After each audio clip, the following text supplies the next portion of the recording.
Welcome to the final chapter of Raymond Spencer's amazing story. So far, you've heard of his childhood in South Australia, his enormous success overseas, and now you're going to hear his leadership and management insights gained from an enormous career as he returns back to South Australia.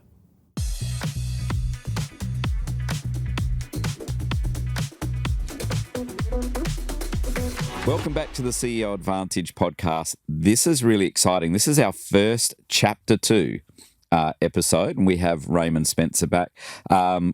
We also have our co-host, Millie Albers, back. Hello, everyone. Good to be back. Thanks, Great Paul. to see you, Millie. Hello, Raymond. Hey, Raymond. Hey, Millie. Hey. Welcome back. Thank you. In our first chapter, we focused a lot on your, we start with our first question, which is what's your first job you got paid for? Raymond had this whole entire life story that happened before he even got paid, and we covered a lot of that ground. Today, we're going to now talk about his business life, but more importantly, his leadership philosophies, which are just really powerful and really important.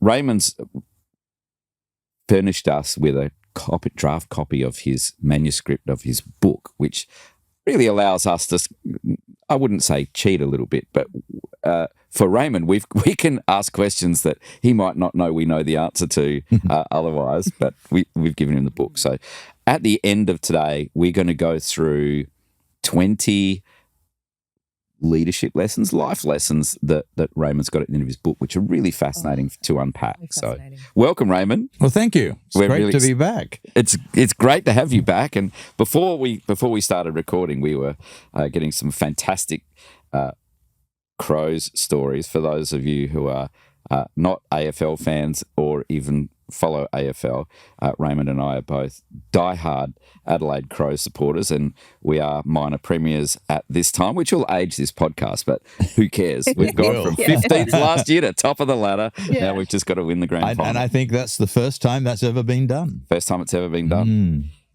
The Crows, the last time, just as a bit of trivia, the last time the Crows did a first ever, we came from 8th to winning the grand final, and no one's done it since.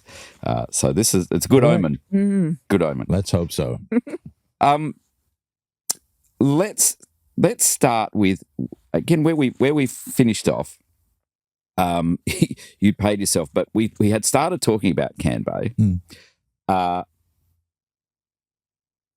and in Kanbay, you grew that to. Do I get this right? 8,000? Yeah, more or less. A little over 8,000, I think. 8,000 when we sold it. 8,000 staff when you sold it. And you sold it to Capgemini. Correct. Which is a really large consulting firm. But you stayed on. How did you going from working for yourself to now working for all intents and purposes, an employer running what you'd created? How did that go? Well, of course, you never do actually work for yourself. You work for all the people with whom you're working and your customers and so on and so forth. So, but yes, I went from being the CEO to being a leader of a part of the organization. And frankly, I really enjoyed it because it was an opportunity for me to be thrust into a very different environment, and it was different on multiple fronts. One, of course, the scale that you referred to, and I don't quite remember how many people Capgemini had at that stage. I think it was 125,000 or something. Today, they're well over 300. And I was had a really interesting responsibility in that I was asked to start a new business unit called the Financial Services Global Business Unit. And the key word there was global, because all of their business units in the past were geographic. And Paul Milan, who was the CEO, would say that, we're an organization with 43 barons, I mean, people who ran the geographies. And of course, financial services clients were global. So, an HSBC or a SocGen didn't want to be dealing with 43 different companies. They wanted to be dealing with one. And one of the reasons that that bought us is that we had a global practice in financial services.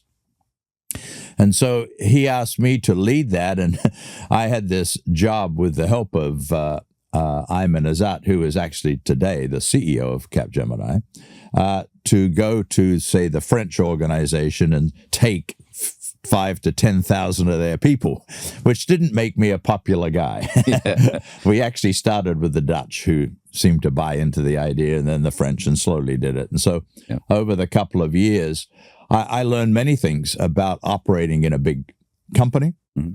I also learned about operating in a French company, which is quite different. I had to spend 3 days in Paris every month because no meeting of the Global Management Board, as it was called, could begin without a dinner and fine wine. And so I had to get there in the morning in order to make it for the dinner. Then I'd be there, and then I would leave. So there were a lot of intricacies. It was a company that, of course, had a different culture than Kanbay to some degree. Mm-hmm. But also there were elements of Kanbay that they wanted incorporated into the culture of certainly the financial services business unit, but the organization as a whole. Well, I think the fact that we had built a company of great diversity, and they were expanding. They already had a strong operation in India, but it wasn't really integrated as well as they wanted it to be. And they saw that the way we had approached the integration of our India operations into the whatever the country, the US, the UK, wherever it was unique or different, and they wanted to do that. And it actually also coincided, the acquisition of Kanbay coincided with a transformation program that they implemented that had 3 I's. It was industrialization, or creating common ways of doing things across the whole organization, so that cut across the sort of the geographic diversity. So industrialization, innovation, putting a focus on releasing more of an entrepreneurial and innovative spirit, and then intimacy, which had to do with culture and people, and the emphasis on people. And of course, we had a very strong focus on organizational culture. And that was some of the ways that we approached that got very much, very strongly incorporated into the mothership. And interestingly, today, which is very close to 20 years later, there are many, many people who were with Kanbay who are in senior leadership positions. In fact, the last 2 people who have had the role I had were people we hired in their very early 20s. So. What are some of the key things, using the word diversity 20 plus years ago as a really important cultural element, and it does flow through your whole leadership journey is your focus on culture and the intricacies and the art and science of culture. But diversity is a relatively modern word that is thought of. Diversity and inclusion is usually the pairing. For you, though, bringing to Capgemini a culture that included the idea of diversity and then that integration into different settings, what are some of the key elements of creating diversity and enabling diversity that works? Yeah, no, that's a very complex question, actually. I think so. By diversity, let's cut to the chase. What I mean by diversity is not simply having more women or something. I mean, that's all part of it, and I'm very much a believer in that element of diversity, but it's also acknowledging diversity of thought and diversity of learning styles or communication styles or thinking styles, and creating not a group. You put the focus not on the diversity aspect per se, but on working towards some sort of a common solution, but acknowledging the best way to get wherever you're trying to get is by having a multiplicity of thought and perspective and ways of approaching it. And therefore, the one of the key underlying things is that is very important is agreement around values. And having a common set of values that people of various, whether it's male, female, racial diversity in the sense of teams of people that, we had a lot of teams of people that had Americans and Indian nationals and Chinese and so on, all part of the same team. And, there are cultural elements of the diversity there. There are ways of education. Education has affected the way people think differently and so on. And I really found just sort of by, then this goes back to working in the villages, I just found that there was real power in bringing together difference, and in the Indian villages, it was different castes, yes, and different education in some cases coming together. That created a richness to a solution that you just didn't get if you had, just the brightest and the best, as the phrase used to be, or just the highly educated or whatever. Is that a thing that's in modern society at the moment, particularly with a lot of social media, that what you're talking about there is fostering tolerance, so you can have you can bring together diverse ideas and diverse people and all of that sort of requires a tolerance and also an intellectual curiosity. Yeah, well, it starts with requiring, you use the word tolerance, I guess I would say an acceptance that everybody's got something to offer. Yeah. And what you're looking for is what does this particular person and their life experience bring to the party? What do they have to offer? And that acknowledging that it's not just the people who've got the big education, for example, who have the most important things to offer. Sometimes it's the people who know the least, because they inadvertently ask the best question, and don't assume the answer, and that's a real gift in a conversation. So it's enormously powerful that what Raymond's talking about is this enormous power of assuming good intent. Yes.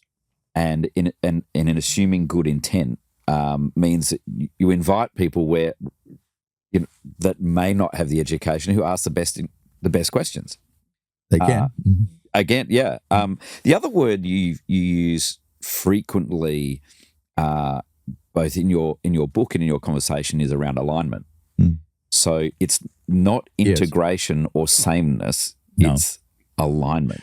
Can you explain a little bit more about what you mean when you say alignment? Yes, I think alignment is the process of focusing on something out there in front of you. So that could be a vision, say within a business context. What's the vision for your business? Paint me a picture of where we're trying to be in 3 to 5 years. It can be purpose. So I'm a real fanatic about meetings because my experience is most meetings are a waste of time, and they're so easily that dimension is so easily cured. And it's cured by starting out with getting agreement around what's the purpose of this meeting, which is a different question than what's the product we want out of the meeting or what's the outcome we want out of the meeting. What's the difference? The difference is purpose is the most fundamental thing. What difference will this meeting make? Then how that difference gets manifest is in the outcome. Yeah. Now, sometimes the outcomes you know before you go in. In fact, probably most times you think you know the outcome. But the outcome is shaped by agreeing around what's the purpose of this meeting. Yeah. In regard to the outcome. Yeah. for example. So how do you communicate? If you think meetings Well- are a waste of time, what's the best form of communication? Well, we learned within our organization in Kanbay that we said anyone can call a meeting, but everyone who calls a meeting needs to have the 5 Ps. First P is you articulate the purpose. The second is you articulate the product. We made it in P's, product or the outcome. Or, what are we trying to get out of this? The third is then you lay out the process. How you're going to go through this meeting. We'll begin with, like, Jeff Bezos' process is he begins with having people prepare a 6-page or less paper a couple of weeks before, and then you spend the first 25 minutes in the meeting reading the paper. And then, but what's the process? It could be going around the room, and this is a very fundamental piece of a process of a meeting. It's amazing how many times people have meetings where they actually don't know the people in the room. Yeah. And so going around the room and introducing, getting people to introduce themselves and saying something about themselves, either directly or indirectly related to the meeting, is very important. But laying out a process. And then, of course, is the practice. The meeting's going to start at 9 o'clock and it's going to end at 10 o'clock. And it ends at 10 o'clock. Yeah. And so if you haven't got where you thought you were getting, the last 5 minutes of the meeting is, okay, let's plan the next meeting or plan the process that we're going to take from here. And then the people. Who do we need to have in the meeting? And so that little simple thing works for formal meetings, but it also works for very spontaneous meetings. So if you have literally a spontaneous stand-up meeting, the first question, I would ask is, okay, so why are we here? What's the purpose of this little stand-up? Okay, well, what's the best, what do we want out of it? What's the best way to handle this? Oh, Millie, well, why don't you start because you've done the thinking on this and tell us what you think. And then, Paul, perhaps you could, have us lead us in a little, facilitated process for 10 minutes to help us brainstorm some things, all right? And so on. So just work out it can be done in 30 seconds. Yeah. But at least then everybody has a common understanding. Would you do that every day, that quick 30-second stand up? Well, if I was a really good person, I would, yes. But no, of course, occasionally. Not always, of course. Yeah. But no, yeah, in principle, yes. Yeah, okay. Yeah. And sometimes quite seamlessly. I mean, people wouldn't even know you're doing it. Mm-hmm. But Yeah. I was fortunate. but it's a very simple little thing to do. And it's saved Efficient. me hours and hours of irrelevancy. Yeah, the purpose in meetings is immensely powerful. I was fortunate over the weekend to get an email from somebody that I've been working with a government department where they have they've done a large bit of strategic thinking. They've got the head of the area, head of the department has a vision going forward, and then it's broken up into these divisions. And we have a logic model that we're working through to connect everybody's work to the purpose. Mm-hmm. And what's really interesting about that is how many, particularly departments who have highly regulated parts, have said, oh, I don't need to do this because I'll just write something and I'll connect it to the purpose, so to the strategy. And they're the areas that have really laboured through. They've had to have 2 half-day workshops where they've shown up. You can see them. They're going, "Oh, that's the purpose statement," and they'll go, "Yeah." And then 2.5 hours later, we're saying, "So tell us again how your work connects to that purpose." Mm-hmm. And they really struggle to be able to articulate that. And you can see them starting to get nervous and stressed that we're 2.5 hours into a 5-hour process and we haven't even got past the first question, which is purpose. And I say to them, look, this is a very unsatisfying process at the halfway mark, which is why I don't recommend you stop at the halfway mark, because you have to, until you crack that, all the work will flow out of it. It'll just flood out. You'll be amazed how quickly it comes out. But if you don't get this part right, then you're going to waste your own time and everybody else's. If the receptionist doesn't know how the work they do when they show up doesn't connect with the purpose, everyone's wasting their time. Yes. Anyway, these groups have really suffered. Yeah. I said, you're employing a part of your brain that you don't bring to work enough or very often, and that is a connection to purpose. Yes. I got this really lovely letter over the weekend from someone saying they were really skeptical about all of this and were getting really frustrated and felt really liberated by the end of it, that they've never in their entire career considered that what they do has purpose. Yeah. Which is really, what a shame, right? Because what a shame. Purpose is the reason for living, so to speak. Yeah, but how exciting for them to sort of realize that there's... And what a gift. What a gift. And it is worth it's worth the suffering through this process to understand purpose in your day. Yes. Do you think there's a disconnection between, the hiring? Is that question, what is your purpose? Does that need to be asked more in the early stages? I think, yes, alignment of... Well, I guess I would start with the purpose of, if you're hiring into an organization, the purpose of this organization is blah, blah, blah. And a lot of organizations actually don't articulate what their purpose is. They articulate what they do. Yes. But how is what they do connected to the difference they want to make or the reason that they're in business? Because if your purpose is just to make money... that purpose can run dry pretty fast, right? If your purpose is to, if you're an AI company, I suppose your purpose is to transform the way society thinks and processes information and knowledge so that it becomes real intelligence and accessible to people. Then you've got a very different purpose. And making money. I don't think the purpose of any good business is making money. That's a byproduct of success. Yeah. It's a product, but it's not the purpose. Good businesses know their purpose. Yeah, well, we had this conversation because I've been reading The Profit First at the moment and talking to you about it, and you were saying, Paul, that it's values first. Yes. Yeah, values first. And I think, Raymond, that's exactly what you're all about too. Exactly. If you don't... Profit or cash comes at the end of a value chain that starts with value and values. And then you have to sell that to someone in a way that's credible. Then you have to deliver what you promise. And then money falls out. If you just focus on the money part, it's a similar chain to things that you've talked about, Raymond, in your book and your leadership philosophy around the difference between mindfulness and mindlessness. And this, if you just focus on making money or you just focus on doing a thing, it becomes mindless.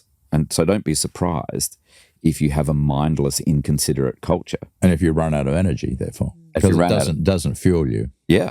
Purpose fuels. Purpose fuels. And purpose also allows, if you're the leader, I would suggest that it allows an economy of effort for its leadership, because with purpose, people start bringing their own ideas and they start knowing how to create their own instructions and follow their own instructions. Without purpose, it's exhausting because you got to give instructions and you got to micromanage everybody every day because they're mindless. Which is actually not leadership. It's management. Yeah. In my 25 years as a CEO, one of the hardest things to find was a consulting and advisory firm where they'd actually been CEOs. I created CEO Advantage to be the advisory firm I was looking for. Go to ceoadvantage.com.au and find out how we can help you and your team be the best in the business.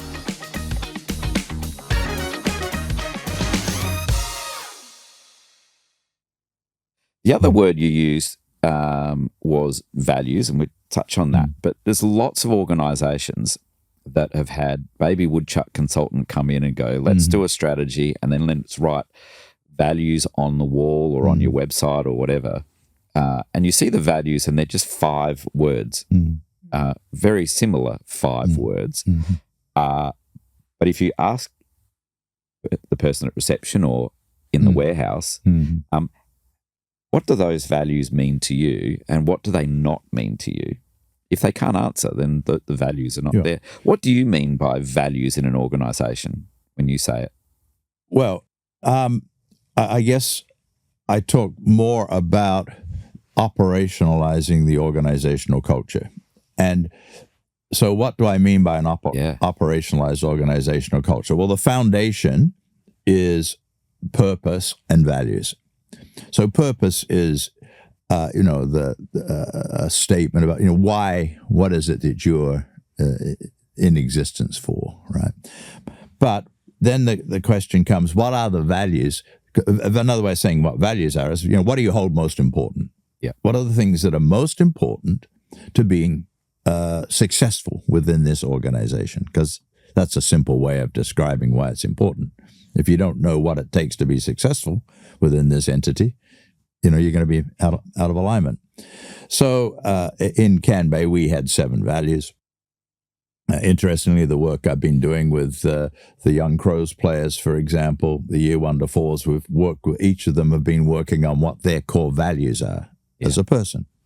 So I'll just use one example from Kanbay. We value an ownership mentality that encourages innovation and risk-taking.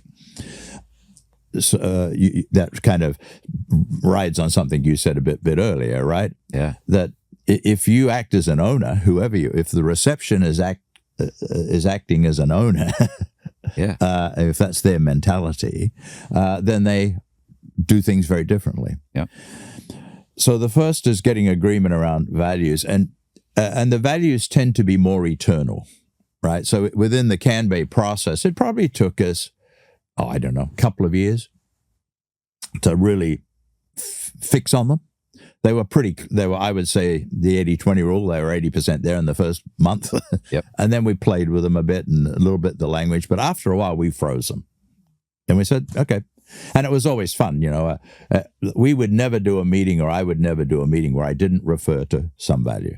It was just every meeting had something on values. And how do you refer to it? Well, usually by the next step, which is, so values are values. But the question is, what are the behaviors that demonstrate or reflect those? And so we would, for each value, so we had 7 values, for each value, we identified 3 core behaviors that we expected of every individual that would, if you want to be successful in this business, here's the behavior that demonstrates that success. So, for example, the ownership mentality that encourages innovation and risk-taking. One of the behaviors was speaking up in meetings. Now, this may seem obvious to an Australian or to an American, but to a young Indian who's 23 years old, sitting in a room with their 40-year-old boss, they came out of a culture that said you can't speak up in front, and you certainly can't disagree with the boss. And our behavior that we wanted was, you speak up. Yeah. And you get rewarded for speaking up. And you don't get rewarded for sitting there silently nodding. Yeah. All right, as a simple example. Then the next, we had 3 behaviors. What do you expect? What should the company give you back as a behavior, And so, for example, if you keep that consistent one, it may well be something like timely feedback. Right, so we didn't. We encouraged managers to give structured feedback to their small team, their 4, 6, 8, 10 people every month, not every year. Yeah, and to record that in a system eventually. We didn't do that early on, but we gradually got to that point. And then the last one, we had 3 taboos: the things you do not do. Yeah, there you go. And within our entity, there were things you'd got fired for. If you were really violating. So a taboo in that case would be rumor mongering or putting someone down or whatever. Yep. But so then every so often, every 9 to 12 months, our senior leadership team would look through those behaviors and we would make changes to them based on what was happening in the organization. So I remember at one time, for example, we felt that our learning and development processes were losing traction and people weren't. So we put a few more behaviors into that we wanted to focus on that encouraged greater attention to learning and development.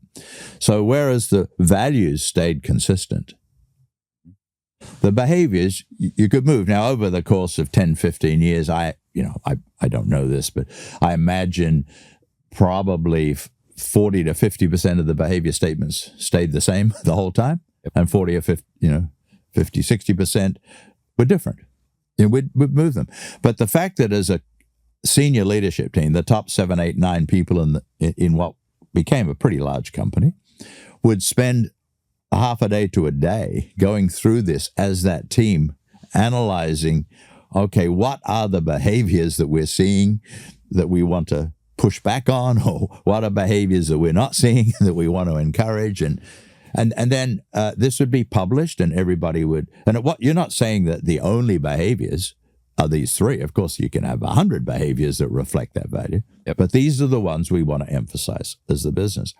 And that's how you operationalize the culture, because that's operationalizing it through, the individual and team behaviors or things they do.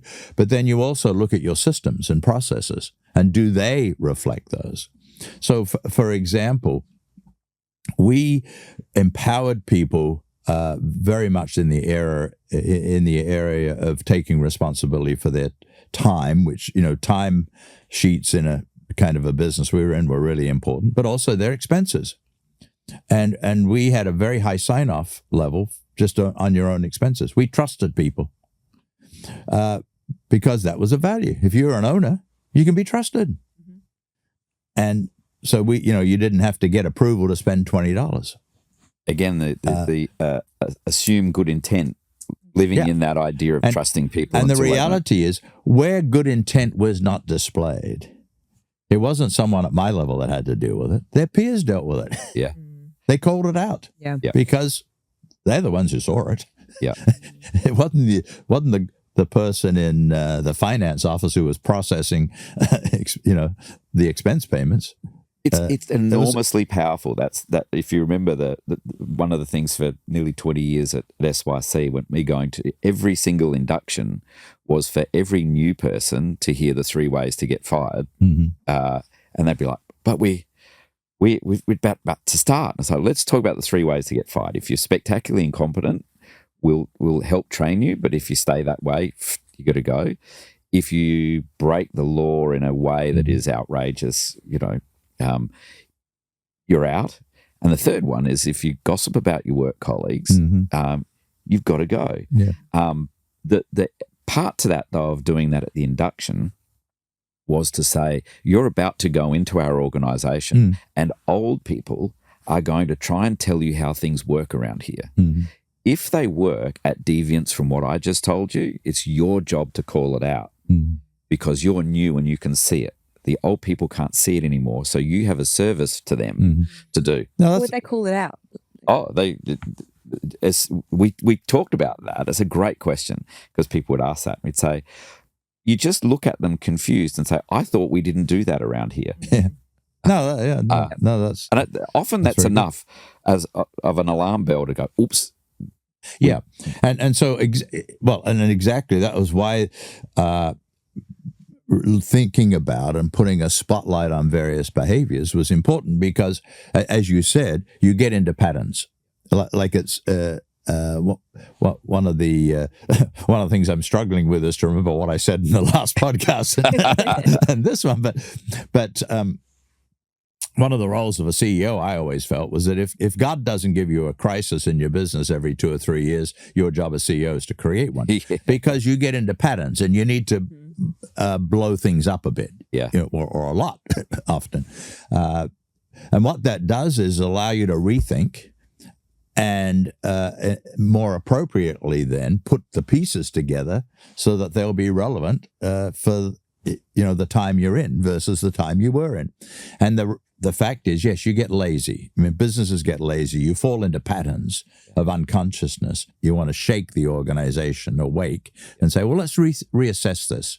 Because just because we did it this way 4 years ago doesn't mean that's the best way to do it now. And I think that's really relevant in today's world, where you've got tools, say within the Microsoft suite of tools, you've got an artificial intelligence what should we call it, an aid, or that you can either totally ignore or you can use. Yeah. And if you learn to use it, it can really be valuable. Yep. It can also be demonic if you overuse it and don't do your own thinking. Yep. So there's whole kinds of behaviors that to be successful in today's world, you need to adopt that literally weren't relevant 3 years ago. Yeah. There's something that you're speaking about there as well, which is a word you use a lot in your leadership style, which is about intent and being intentional. Yes. And so falling into a pattern, becoming mindless or thoughtless or whatever those things are, and then shaking it back up is like a refresh of intent.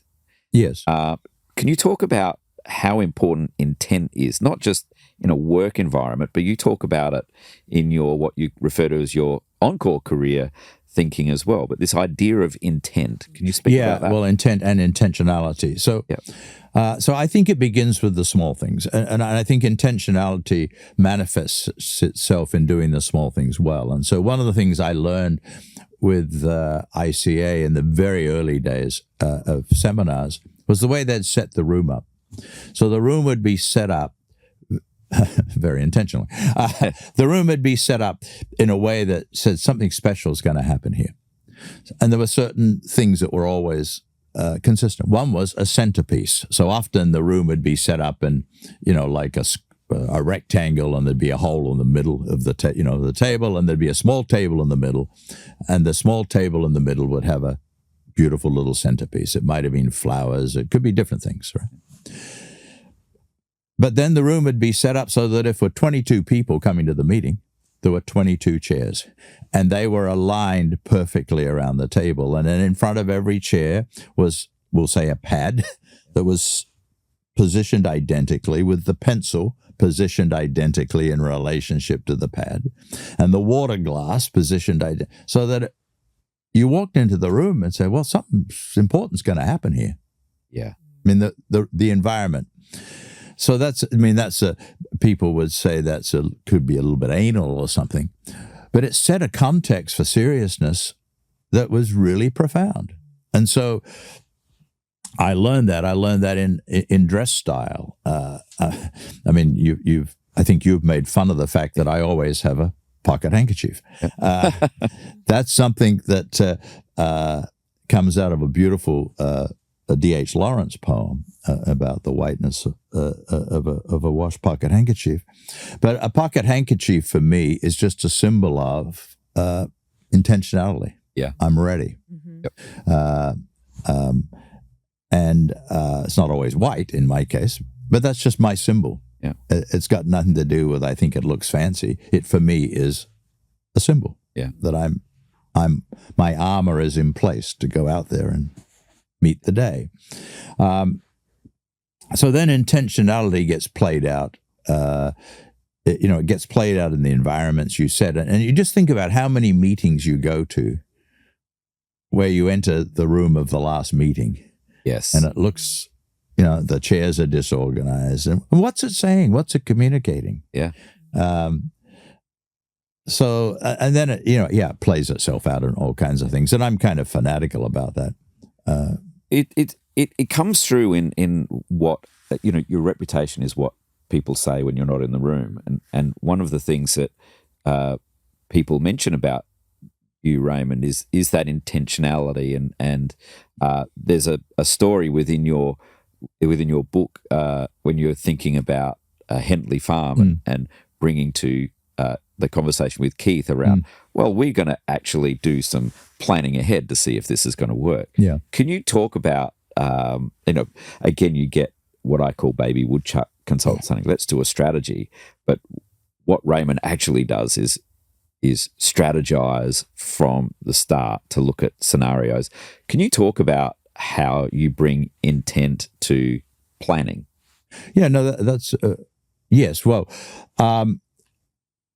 in the case of talking to Keith and working with Keith and Ali about if we bought into the business, what could that look like?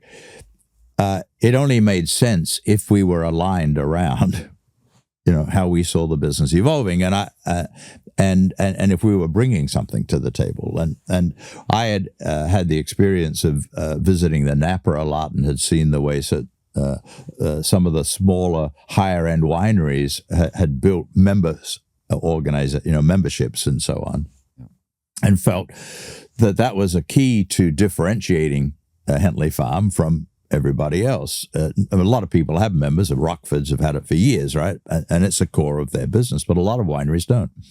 And so we talked about and challenged each other to think about how could the business be different if we aligned what Keith brought to the table, particularly because he had worked for Orlando and Pernod Ricard, I think, and so on, and had a great experience from that perspective, and I had a different experience. And what would it be like to put those together? And so we created a vision, as it were, of a future, and we sussed out where we agreed and where we didn't. And the reality was we agreed far more than we didn't agree, so to speak. And I wouldn't say it was disagreement as much as there were things he did that I just didn't understand and had to appreciate. And there were things I was talking about that he didn't necessarily understand and appreciate. And we could live with that, right? Yeah. But we felt that we were basically aligned. Yep. And so not shying away from having the hard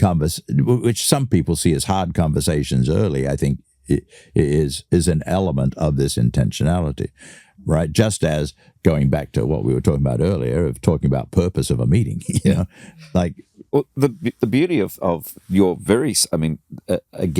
your success in the wine business, which is very different from your other different context, your other business, but an amusing part of that anecdote was a comment that Keith made, that is the only thing that Raymond, I've had all this expertise in the wine business, all he had was experience as a wine consumer, which I thought was really amusing, because I'm sure that really underplays as well what he really thought you were going to bring. But that's what he appreciated was, again, he was able to see that I was had a diverse perspective. Yeah, and he was more than gracious enough to honor that and to listen to it. Yeah, and say, well, that could add value. I heard a phrase the other day where I was working with a very large foundation who's have a family, a personal ancillary fund, and they're funding. And one of the founders there had this wonderful phrase that said, I think they'd got it from another quote, but I've never been more attractive or my jokes as funny as when they found out I had money. And it was just a really good frame for them keeping perspective. I think part of what can happen is when you're really successful, you can see really successful people start to inhale their own smoke or believe their own press, and they were just keeping it in context, but also they had a very kind way of going, it's a yin and the yang sort of thing here of keeping real. And you've been enormously successful, and you've invested in lots of organisations, and you've been in high demand since you came back to South Australia with the Economic Development Board and Carlin and Centre for Modern Ageing and all of those things. How have you managed all the demands on your time, and how do you filter all of those requests for your time? Not very well. So do you just say yes too much, or how do you manage it? I certainly have said yes too much, and that's something I've learned. And clearly I'm a slow learner, because now as I approach 75 in a couple of months. I'm getting much better at saying no. Yeah.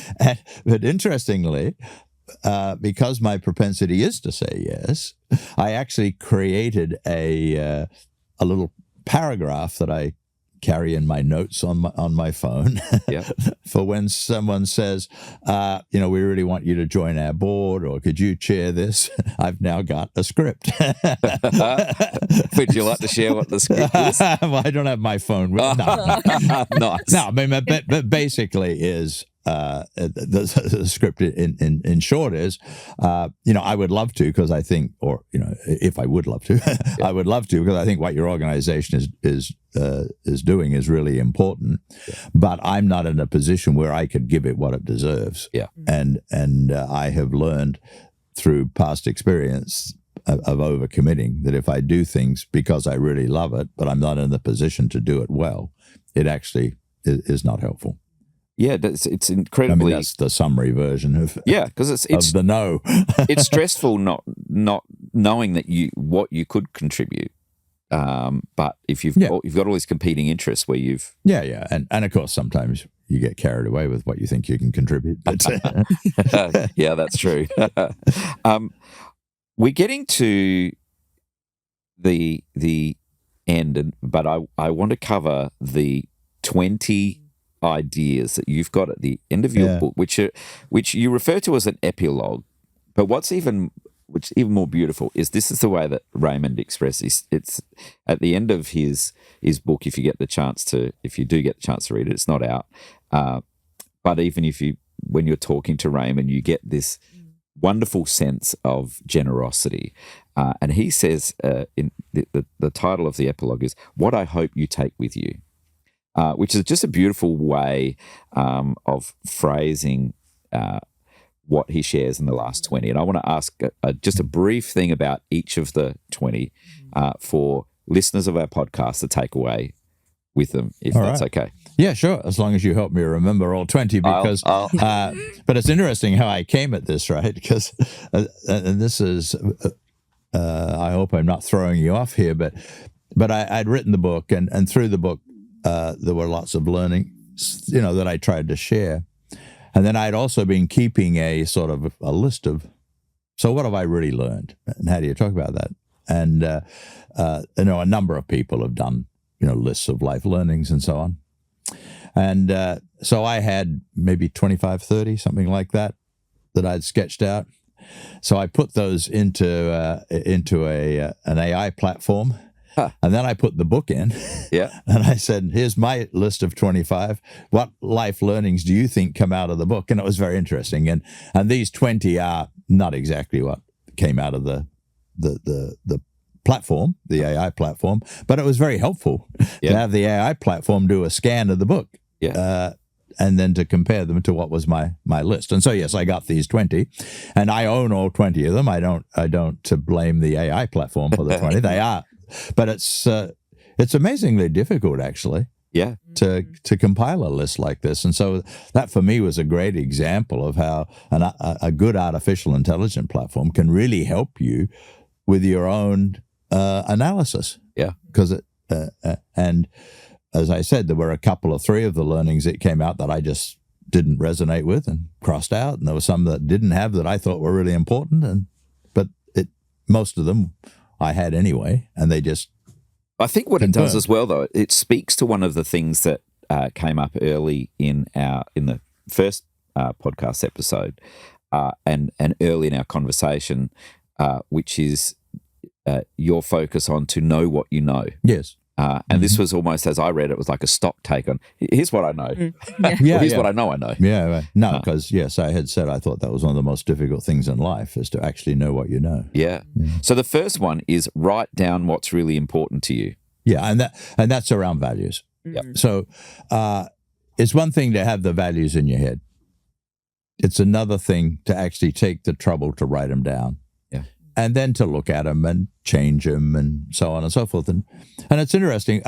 Personally, I have revised, I suppose is the best word, my list of values just somewhat recently.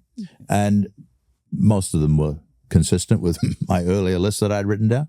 But in writing this book, I had a little bit of a perspective on them that was slightly different. So I would say the values, the core or the essence of the values wasn't different, but the way I articulated them was a little different. So I think that's really important. I think writing it down is really important. It's not just that, though. You said define what truly matters and walk your talk, especially when it's hard. Yeah. Can you give an example of where walking the talk was really hard and you did it anyway? Yeah, well, I think it's very difficult in situations where you are disagreeing with people who are, higher than you on the totem pole or whatever. So the ability to challenge, and I had to do this a lot when I was chairing the EDB, and I would have very open and frank conversations with the Premier, Jay Weatherall, because my job was to give feedback. And 80% of the time we were not in disagreement necessarily, but the really important conversations we had were when we were in disagreement. And the ability to figure out how to articulate it so he could hear it, and therefore dialogue with it. And then sometimes, he would accept it. Other times he wouldn't, but I would know why he wouldn't. Yeah. And so it took, and it is interesting, when I do those things, I do write them down. And, I would often script, quote unquote, what I was going to say to him and how I was going to say it. And then I wouldn't, sometimes I'd have the paper in front of me. Sometimes I wouldn't.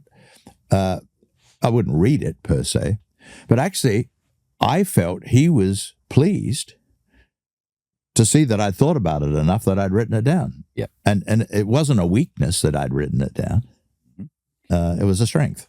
So the real art of good feedback is quite rare. It's not a common thing that people think about what feedback, rehearse that feedback, scenario plan that feedback to go, is there something I've not thought of, or when they reply, not for the purpose of having an argument, but for the purpose of going, what are the things that I might discover in giving feedback? Well, it's quite the opposite of an argument, actually. It's for the purpose of giving permission for both of you to traverse into a difficult area that neither of you feel totally comfortable or confident in, because that's where real creativity happens. Yeah. I was speaking with a group the other day which I'd invited to give feedback, and their feedback was more like they were trying to win an argument. And I had to interrupt them, and they hadn't even noticed me write in big letters on the whiteboard. It says, "No more powerful person in the room than the one that doesn't need to win." I said, Can you now do the feedback again, but not try and win feedback?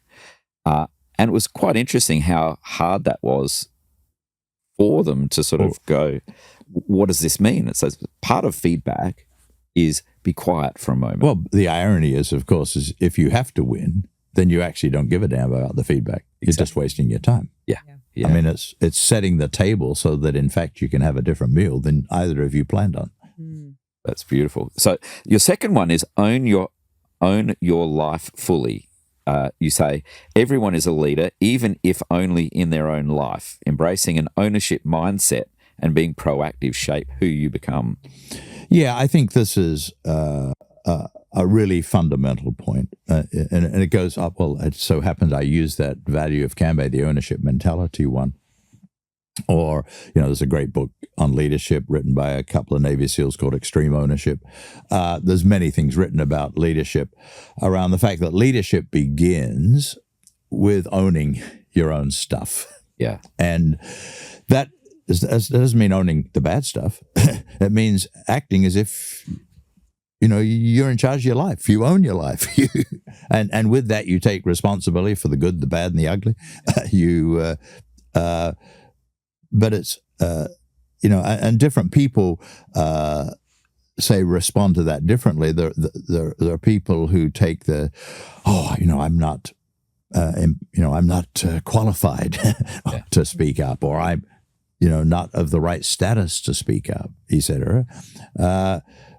But hey, you've got to, the life you have is the life you have on their hands, and it's the only one you're ever going to have. Yeah. So own it, live it, and live it to the full. That one's beautiful. Like you could be a CEO of an organization of thousands of employees and be leading them, but it actually starts from being able to lead yourself. Well, it does. No, of course. But it also starts in, therefore, not having to lead them. That if you're doing it right, they will lead themselves because they've got a framework or a parameter of leadership. I always think of leadership as a sort of a threefold thing: knowing, doing, being. Intellectual rigor, which is about frameworks and concepts; disciplined execution, which is about tools and actions and stuff like that; and then unbounded passion, which is the being thing, which is about the concepts, the underlying essence of living. Yeah. And great leaders naturally probably have a strength in one of the three. Like Bill Gates is an intellectual rigor leader by strength. Jack Welch was a disciplined execution guy. Steve Jobs, probably his strength was unbounded passion. Yeah. But great leaders have their strength, but also build competencies in those other areas so they're balanced. And leadership is about being comfortable enough with yourself that you can get out of the way most of the time. Yeah, and there's a pretty good. I don't know where this comes from. I forget, but leaders, in a group should never be in the back or the front. They should be in the middle. That concept of you're just there, and I love that. You want other people in front. Yeah, I think that speaks to your third one, which you referred to a lot, which is know your purpose. It matters, and you said purpose. What's important is you talk about purpose, though, not as an abstract concept. And one of the things that I raise with groups of people when I'm working with them is they make what I refer to as oblique references to things. So they'll say, my favorite one at the moment is when someone says AI, and I'm like, whoa, what do you actually mean when you say AI? Because AI is like saying, I have a car. It's like, good for you. Is it fit for purpose? What does it say? How do you use it? All those different things. Yeah, but you talk about purpose not being an abstract concept. What does it mean to be a specific concept for you? Yeah. So I guess somehow I grew up with this understanding of I had the opportunity to make the world a better place. So that is the abstract concept, right? Yep. And that's sort of there. But the question then, how do you translate that? So, a good example is we have an investment in a green energy company, which I would describe really as a social impact investment. Why did we invest in that company? Well, it's because as a family, we're very concerned about the impact on the planet of climate change, and saw by investing in that business that we could align our concern or a social sort of focus with a business, whether it makes any money or not. We hope it does, but that's not the sole reason we invested in it. We invested in it because it was a way for us to make real on a fundamental manifestation of what we felt we could do to make the world a better place. So aligning our investments are not all aligned that way. Some of our craft liquor investments make the world a better place, but through different means. For short periods of time. For short periods of time. And perhaps we shouldn't need chemicals to create environments of great conviviality and conversation or whatever, but they don't. And, in moderation, they don't hurt. Yeah. But I think that's an example of that. Yeah. And it goes Does that make sense? Yeah, it totally does. And it goes to your fourth one, which is being intentional changes everything. Yeah. Intentional actions empower trust, influence, and impact, and we've covered that. Yeah, I think we have. Well today. The fifth one, though, is having a clear vision ignites conviction. Yes. What does igniting conviction mean? Well, it goes back to. Perhaps here's a good place to bring in this concept of the encore career, right? Yeah. So in business, right, I've been a huge believer in the business needs to have a vision, and vision is different than a set of goals, right? It's this picture. A vision is something you can take a photograph of in your mind, right? Where do you want the business to be in 3 to 5 years? And I'm absolutely shocked at how few CEOs or boards can paint a unified picture of where they want their business. Yep. Same in life. And we train people really well in our society early on through school and university to, they got a vision of whatever it is. They want to, help people by being a lawyer or whatever, or a doctor, and so on. And then, people paint their vision throughout their life, or don't, and in too many cases don't, and they fall into a rut and they just keep doing the same old. Yeah. We are now, as a people in Australia, lucky enough to be living roughly 20 years longer than we anticipated when I was born. And we are so unprepared for that, because people retire, as in, I think I like to use that word to mean they quit working full time at whatever their job was. And then what do? And it's so frightening as a man to see how many males die within 6 to 12 months of quote unquote retirement. And I think it's largely got to do with they don't have a purpose for living. Yeah. And so I think the concept of an encore career is painting a picture of what do you want to do over these next 20 years? And it doesn't mean you need to have a job. Maybe you would have a part-time job. And it's amazing how many Uber drivers, people in their early 70s who drive a couple of days a week. Yeah. Because not for the money. Social connection. That gives them social connection and a reason to get up or volunteer. And one of the great tragedies of our society is we've got all these phenomenal people, highly skilled, who would love to volunteer, but most organizations don't know how to work with volunteers, and they drive them nuts. Yeah. They don't treat them with the same dignity they treat their employees. Yep. And it's just crazy. What a waste. Yeah. And of course, people like to hang with their grandkids if that's geographically possible or whatever. It doesn't matter what it is, but I think people need a plan for how they're going to spend their life in their 70s, 80s, and 90s in a meaningful, purposeful, contributory way. Yep. And I think it's highly arrogant of people my age to say to people your age, I'm now 74, about to be 75, you got to take care of me. What right do I have to demand that of you? Yeah. I can take care of myself. I can do things. I can still work part-time and be paid if I need to. If I've been a bricklayer all my life, I probably can't do that job. But there's so many other things I can do and contribute. Or I can be a volunteer and contribute. And so we've got this massive number of people in Australia, in South Australia, who are in their, say, 75 and beyond, very few of whom are enthused about contributing. Yeah. And that's what keeps you living. And that goes to your sixth one, which is all is possible, believe it. Yeah. And I think the important part of that is the believe it. I think there's in the context of your encore career, what does all is possible mean?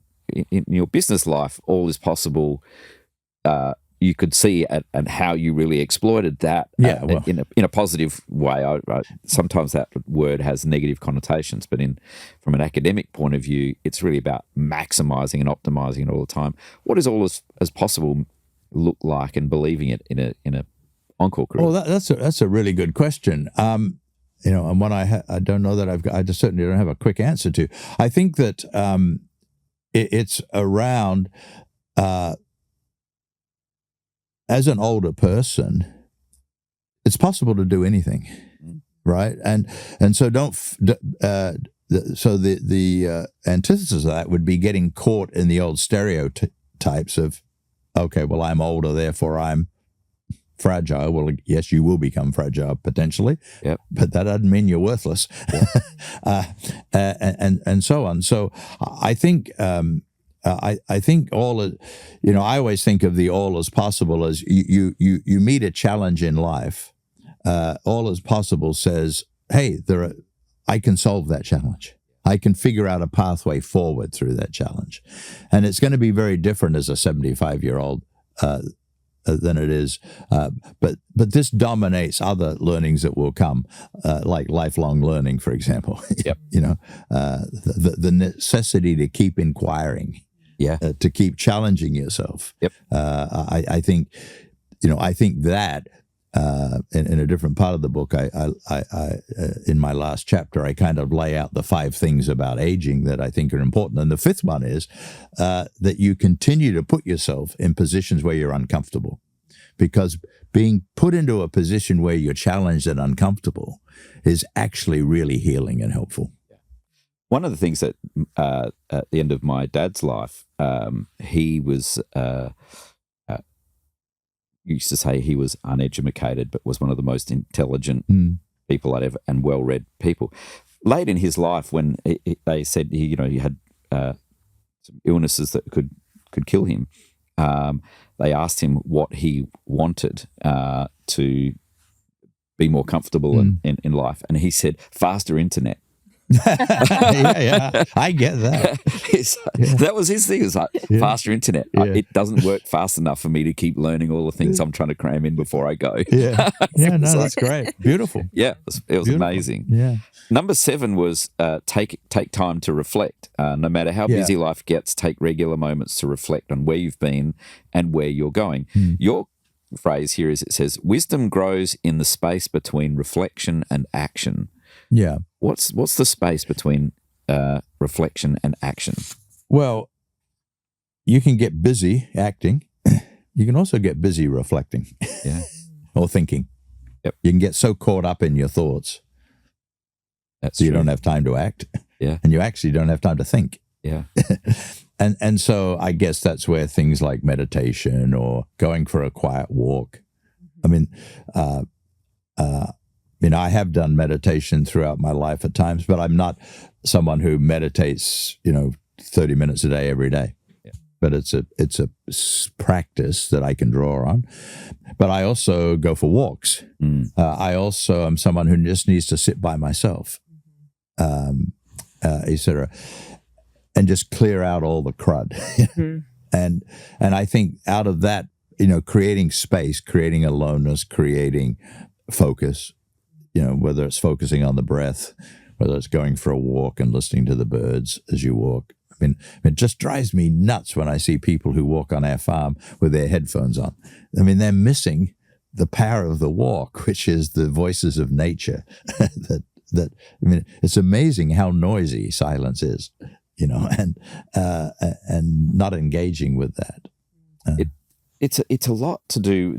The idea of you mentioned there around aloneness as well, that there's almost a terror of aloneness. So hence we got to scroll and see what everybody's doing, which is less about the scrolling or what's on the phone, but almost a fear of silence. Yeah, well, and I think a fear of alone. For me, that is one of the real negatives of the smartphone or whatever. People now just avoid. I mean, there were times when I was growing up, like walking to school as a young boy, I had no choice but be alone. And as I think about it, what a great gift that was. What a great gift. And these poor young people don't have that gift unless they consciously build it in. And it is interesting now how young people are building it in. Like, one of my sons leaves his phone outside of his bedroom at a certain time. I'll say 8 o'clock. I don't know when it is, but builds in time. Yep. Not just when he's sleeping, but prior to and after, where he doesn't have his phone. Yeah. And so a lot of people do that. I'm shocked at how many of the young Crows players that I work with take seriously journaling and writing a thankfulness journal or whatever. Yep. I think that's meeting a need that is really, really important. Yeah, I have a next to my desk. I have a yoga mat. Yeah. If I'm just in my head and busy at taking action as we do, I sometimes just switch that off, go sit on my mat, close my eyes, and I have a big A3 blank paper in front of me, and I just use that, write down whatever kind of thoughts or reflection or ideas are coming. I just write it down, and it's such a beautiful practice. I love it. And that's such a lovely segue into number 8 is thought and action need each other. Big thoughts inspire, but disciplined action creates results. Yeah. It's that knowing and doing piece, isn't it? Lots of people know stuff but don't do enough about it, or lots of people are doing so much stuff they haven't thought about it. Yes, and it is the dialogue that happens between the two that's where creativity thrives, right? Yeah. So if you just act without stopping and reflecting on it and saying, "Oh, what did I learn?" or I mean, it can be simple stuff like just writing down what went well, what didn't go well, why did it go well, what was it about it that went well, what can I learn from that and do again? Why didn't it go well? What was it about it that didn't go well? How did I feel in that? What could I have done differently that would have made it, be more comfortable or whatever? Just that thinking and action. And conversely, people think without acting. They get all lost in their thoughts but don't take the plunge to risk failure. Yeah. And of course, action implies you might fail. Yep. Quote unquote. Indeed. Against. Not that I personally believe there is anything called failure, but that's a different question. Well, I guess the risk of failure speaks to your 9th one, which is about welcoming change, because welcoming change risks failure, right? Yeah, no, absolutely. And you say rather than resisting disruption, lean into it with openness. It often holds the key to reinvention. Yes, and because it shakes you out of your whatever the paradigm is, or it shakes you out of your consistency of practice and forces you to think differently, reevaluate, act differently, and so on. And AI is a very good example of this. It's doing that across the planet now. Yep. And it's going to be fascinating to see how people relate to that. Mm-hmm. Yeah. If you're not having fun, stop. Yeah. When did you learn that? Was that from the start, or did you learn that later? I think I learned that in India. Yeah. And it's really fascinating that, living in, arguably what would be described as the most meager and difficult period of time of my life, living in villages, I really had the most joy. I mean, I had enormous joy. I had enormous fun. And then later on, I was in environments where I should have been having joy, and I wasn't. And I found myself saying, what's going on here? What do I need to change? And so for me, and it's not fun, like, I'm in the middle of a situation at the moment where there's not a whole lot about it I would call fun. Yeah. But there is deep enjoyment about being engaged in this challenge. And, kind of like, wow, how lucky am I at 75 to still have the opportunity to be challenged like this. Yeah. And to have to think outside the box. I used to refer to my time at SYC that way. It's like, I don't like it every day, but I love it. No. Well, that's a good way of putting it. Yeah. And I think it's the point of this learning is we don't give enough credit to our own deep sense of what we're liking or not liking. Listen to that. Yeah. Listen to it. Yeah. And it doesn't mean if you're not having fun, at a super. It's fun at a deep level, right? Yeah. So I'm not sure. There's probably a better way I could articulate it, but I think fun is an enormous barometer, and the capacity to say, "Hey, I'm not having fun, so I'm going to stop doing it. Yeah, I'm going to change." Yeah, and you can't always change overnight. Yeah, or there's things about the situation you're in that you can change that turns a situation that wasn't fun into a situation of great fun. Sometimes you can't, sometimes you can. And I think those change, it goes into your 11th one, which is excellence flows from doing small things well. You don't have to change everything all the time. But what do you mean when you say, you say greatness is rarely about grand moments. It's found in consistent, intentional effort every time. Yeah, and doing the little things well. Yeah. And I think that's where, for example, if you're going to be having an important conversation, take the time to write it out beforehand. Have it 2 or 3 times and think about what's the right phrases.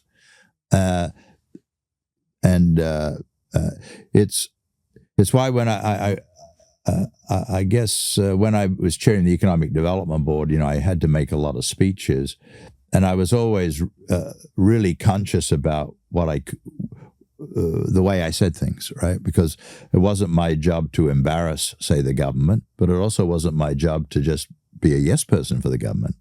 So therefore, if there was something about government policy that the board thought should be different, and I was the one having to articulate that, I had to be really intentional about the way I said that. There goes that word again.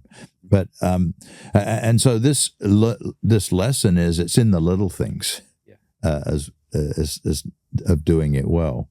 And if you're not prepared to set the table for dinner properly, and maybe have a couple of candles or whatever it is in your setting that makes it an elegant and beautiful moment, then where's the fun in life? Yeah, every moment can be a grand moment. And so true freedom is not a license. You talk about freedom blooms with accountability. And so you say it is the agency to act and the willingness to own consequences. Is that what freedom is for you? Yes, I see, and I'm influenced a lot by the writings of Bonhoeffer here, a German World War II theologian, around the concept that responsibility is the tension between being 100% free and 100% obedient. And the responsible person is free to do anything. What's stopping you doing anything? Only yourself, usually, right? But with that freedom comes the obedience to the outcomes, the consequences, the acknowledgement. And responsibility, the responsible action, is the one that balances your desires to do whatever the hell you want with whatever you're going to be held obedient for or accountable for, is another way of saying it.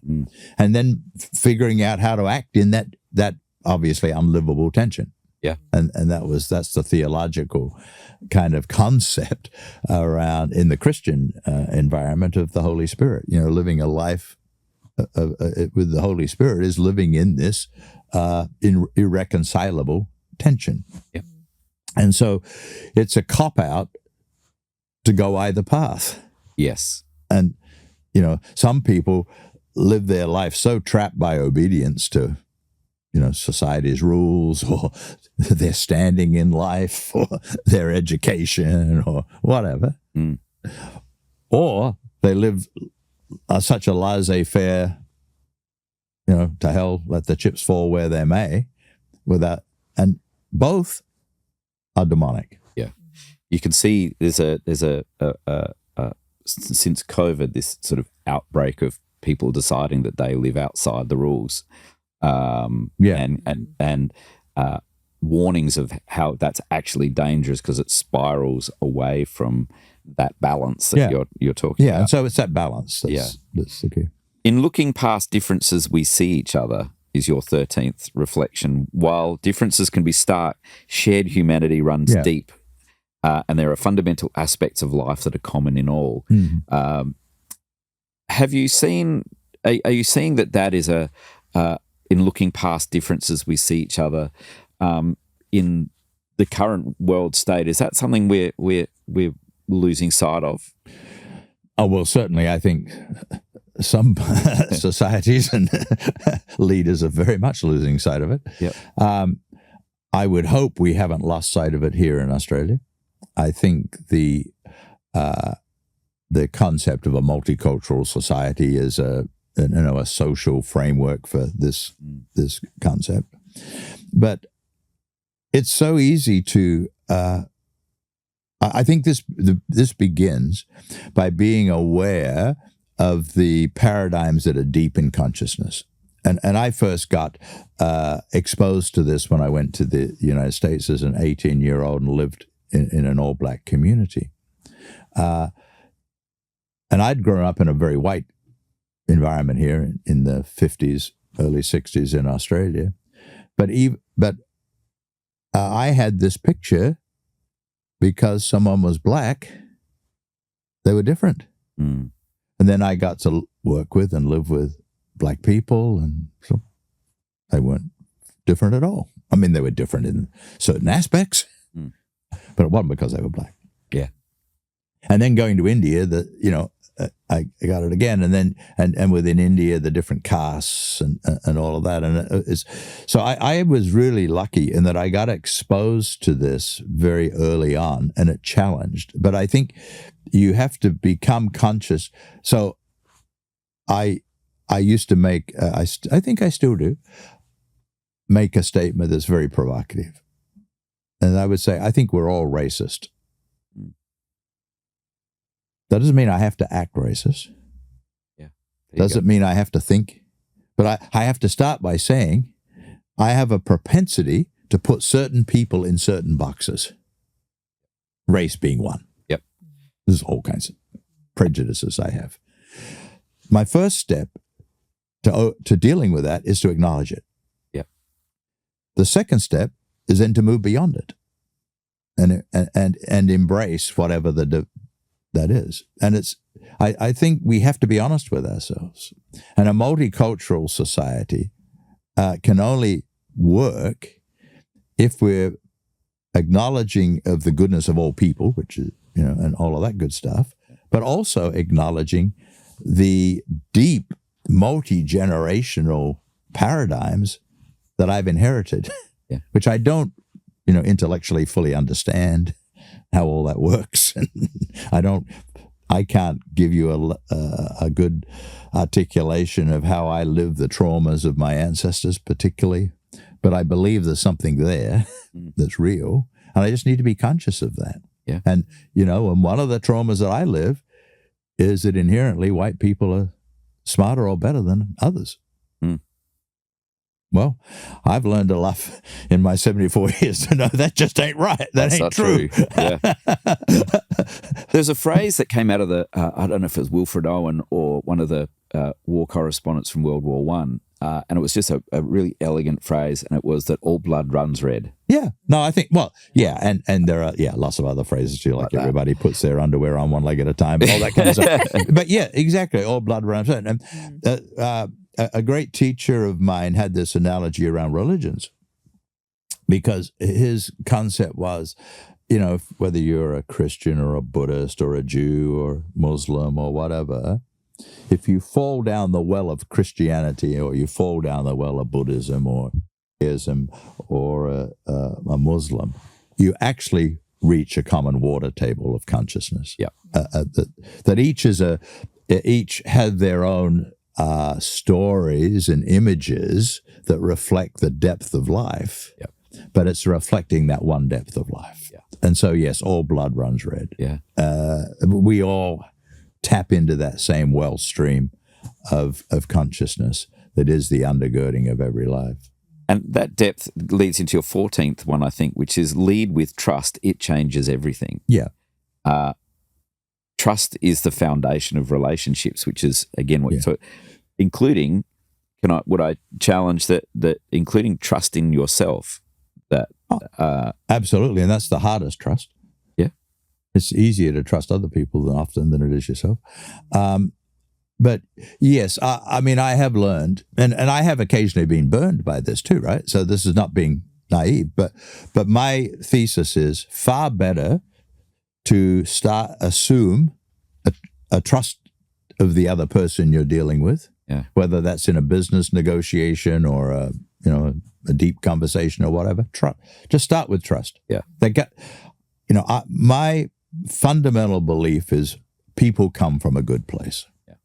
Just believe that, trust that, and then occasionally verify, as Reagan said. As Reagan said, trust and verify. The phrase that you use, which I love, is it says, trust, it's a gift you offer, not a reward to be earned. That's right. Yeah, no, exactly. And I am surprised today particularly how many people begin from a different perspective. Yeah. They begin from a perspective of skepticism or questioning Yeah, it's a shame. Or challenging. And the minute you do that, I think you unconsciously block people from you. You unconsciously retard their ability to give to you. Yeah. I always think that trust is one of my biggest weaknesses because I trust everything, but here it's not really, I wouldn't say a trust. I mean, a weakness. Well, yeah. And of course, we've all been trained to smell situations that could be life-threatening or whatever that you don't trust. But, so I'm not trying to be naive here. But in the majority of life situations we find ourselves in, it's a safe environment. And the unsafety is created by our own mental images. Indeed. Not necessarily by the other. Occasionally, yes, and therefore you got to react. Your next one is strong relationships thrive on mutual investment. Yeah. Well, I think that's very true. And a very good example of that for me right now is I've developed, I won't go into their names, but I've developed very close relationships with 2 or 3 of the current Crows players who I've been mentoring. And the reason we've developed such a strong relationship is because they mentor me as much as I mentor them. Yeah. They challenge me as much as I challenge them. They care for me as much as I care for them. Yeah. They can sense when I'm coming into our little sessions from a good place versus a not so good place. And we have that, and that's part of my rule of mentoring is that we both have to want to be there. Any of us can end it tomorrow, no questions asked. We'll still be friends, but we're no longer going to be in the mentoring relationship. Yeah. And it's a bilateral arrangement. Yeah. And that speaks to your number 16, which is help others flourish and you will too. Yeah. Well, exactly the I think that scenario. It is because it's interesting, and that sort of ties back to many of the things, right? Of knowing what you know and all this kind of stuff. If you can give people, frameworks, or if you can think about what do they need, that would help them flourish, to use that word. Yep. Then it helps you because you're also growing. Yeah. And you grow in those relationships, and that's what's so much fun. That is. You've got here, that's not just good leadership, that's good humanity. Yeah, well, that's, yeah. No, it's, I think it's sort of fundamental. Yeah. How often do you celebrate? 17 is celebrate often after all you're alive. How often?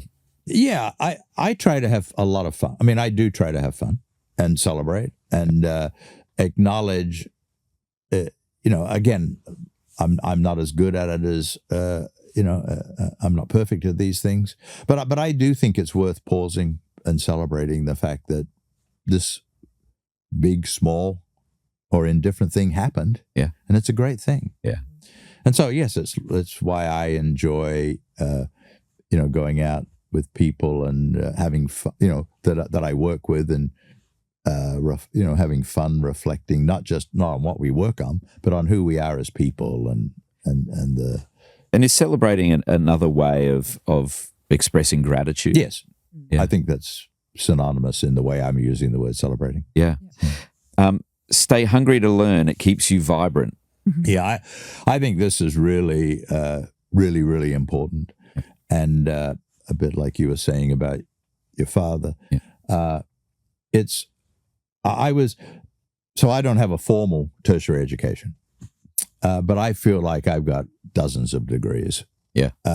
Because I was very lucky in my 20 years in the nonprofit world to be part of a learning organization before that phrase was ever created. Yeah.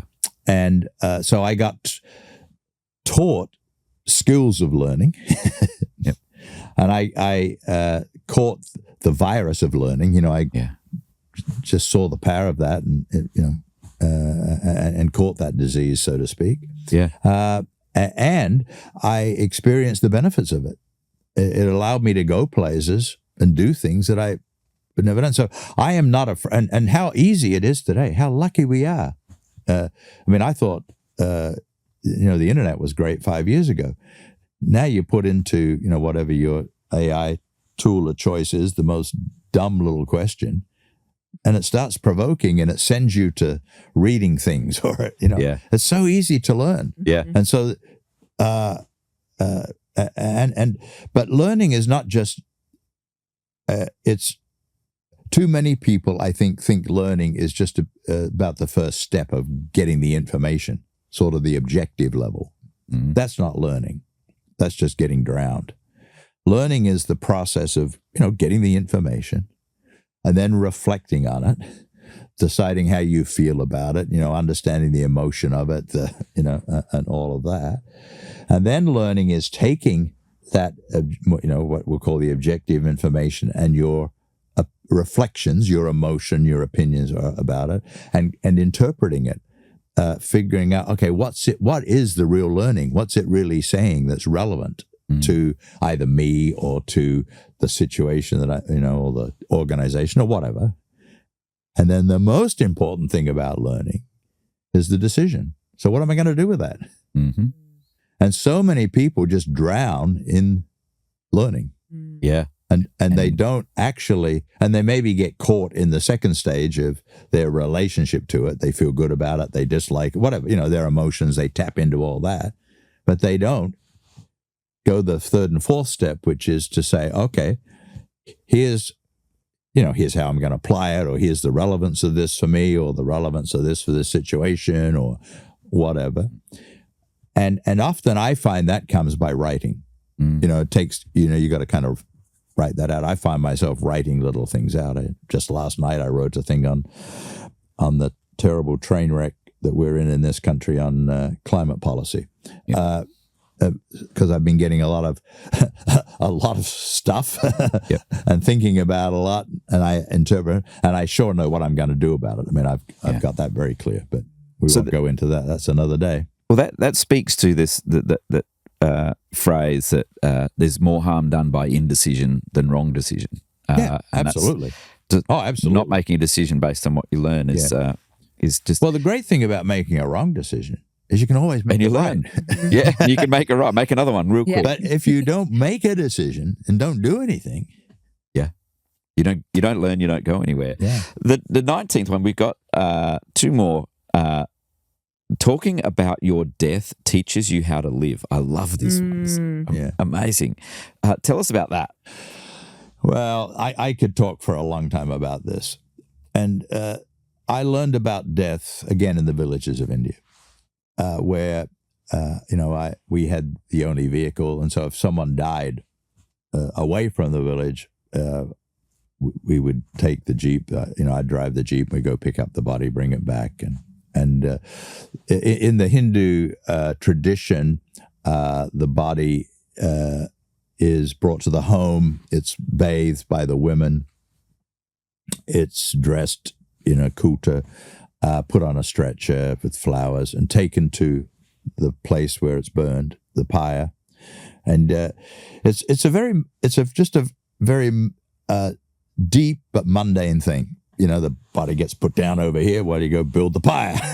And you put the body on the pyre and you put ghee around it. And if you've got an older son, they go around the pyre, I forget how many times, a number of times, and then it's lit.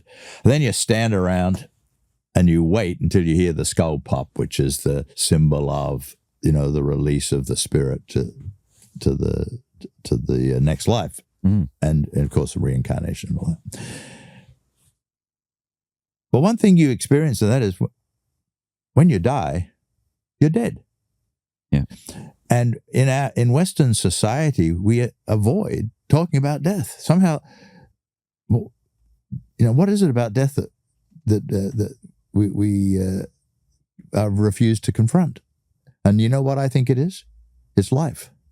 Yeah. By not talking about death, we're refusing to confront the importance of the here and now. And so I hate phrases like, "Oh, I lost my father." Well, we better go find him. Passed away. No, my father died. Yeah. Yeah. I ain't going to be lost. Yeah. I ain't going to pass away. Yeah. I'm going to die. Yeah.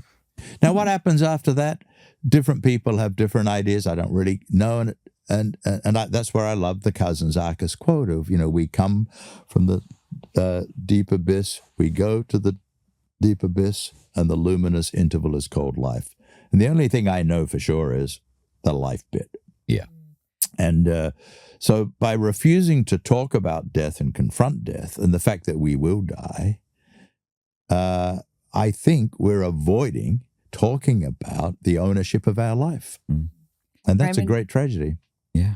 What would be, let's say, one day is your last day in this earth, 20 years' time, 30 years, who knows? Is there something that is going through your head? What's going through your head at that time?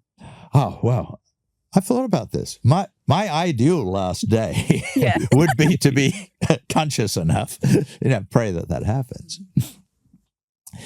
to where I have actually the best entrepreneurial idea I've ever had, and I get to tell somebody what it was and how pissed off I am that I won't be able to do it. And the second thing, and of course this doesn't happen because you don't do it anymore, but would be to write a check that bounced. In other words, really? That would be for me a symbol that I've lived my life pretty well. That, because it's totally irrelevant how much money you have in life or the external recognitions you get. They're totally irrelevant. Yeah. We get so caught up in all that crap. What does it matter? Yeah. Whether I've got $1 or a negative $1 in the case of writing a check that bounced, or I've got $100 million if someone's got $100 million. I don't, but if they did, it doesn't make any difference. You're dead. You're dead. You can't take it with you. Yeah. And the reality is, while you're alive, it is not the meaning of your life. And the day you make it the meaning of your life, you might as well be dead. Yeah. And so that leads to your final one, which is let your life be your legacy, which is I just dealt with that. Exactly. In the sense of and I think the reality is life as a legacy is, there are many things about my life that I wish were different, that I hadn't done, for example, or I've done poorly. There are many people I've hurt. Sometimes unconsciously, sometimes in moments of consciousness that were very unhelpful, etc. And there are many things about my life that I'm really proud of and that I celebrate and so on. The legacy is all of that. And it's, but I think seeing it as a legacy is being able to say that I accept and I say yes to the life I have lived. I don't say yes to the life I wish I'd lived. I say yes to the life I have lived. Judge it as you will. And I don't say yes to the, frankly, mostly irrelevant 20 years after I'm dead, things that I did.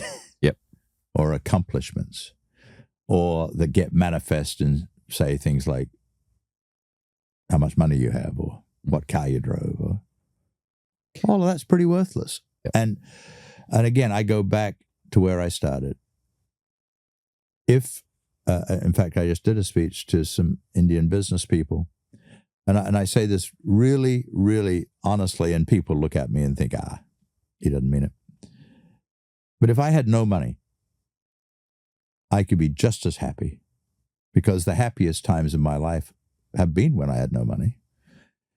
And I always used to say, if I had no family, if somehow my family disappeared, pray that I had enough money to get on a plane to go to India, because there are at least 20 homes I could knock on the door and say, I'm home, and I would be embraced as part of their family. That, for me, is the greatest gift I've been given. The capacity to know that I can be happy and I can live a really full life without anything. And the greatest freedom I had, actually, was those days when I literally lived out of a suitcase for many years. What a wonderful story, and what a great privilege we've had to be able to listen to you and share in your life's adventures and your wisdom. Thank you very much for the time and generosity you've given to us for the last 2 sessions. Well, you're both very gracious. Thank you. It's amazing. It's been a treat. Thank you very much. Thank you for the honor.